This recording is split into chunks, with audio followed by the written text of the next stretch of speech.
अब नाते रसूल मकबूल सल्लल्लाहु अलैहि वसल्लम से पहले मैं एक छोटी सी बात अर्ज़ कर दूंगा कि नात का सुनाना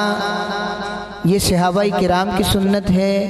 और नात का सुनना ये नबी अलैहिस्सलातु वस्सलाम की सुन्नत है। जब एक काफिर ने आका अलैहिस्सलातु वस्सलाम की शान में नाउज़ुबिल्लाह गुस्ताखी की और चंद अशआर लिखे तो आका अलैहिस्सलातु वस्सलाम के सहाबी रसूल हज़रत सैयदना हसन बिन साबित रज़ी अल्लाह ताला अन्हु ने भी हुज़ूर अलैहिस्सलातु वस्सलाम की शान अक़दस में अशआर लिखे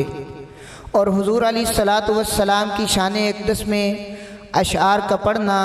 और लिखना ये नात लिखना और नात पढ़ना कहा जाता है। तो गोया के जो सामईन होंगे वो नात सुनेंगे तो हुज़ूर अलैहिस्सलातु वस्सलाम की सुन्नत को ज़िंदा करेंगे और जो नात खां साहिबान नात पढ़ेंगे वो सहाबाए किराम की सुन्नत को ज़िंदा करेंगे। तो गोया कि अल्लाह तबारक व तआला ने आज की इस मजलिस में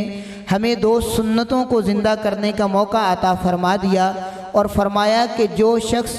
फितनों के दौर में एक सुन्नत को ज़िंदा करेगा, फितनों के दौर में एक सुन्नत को ज़िंदा करेगा, अल्लाह तबारक व तआला उसको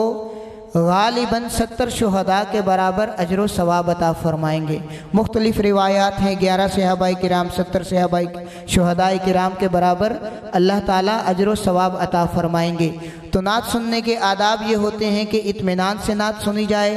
तवज्जो से नात सुनी जाए। जहाँ आका अलैहिस्सलातु वस्सलाम का नामे नामी इसमें गिरामी आए तो सल्लल्लाहु अलैहि वसल्लम ज़रूर पढ़ें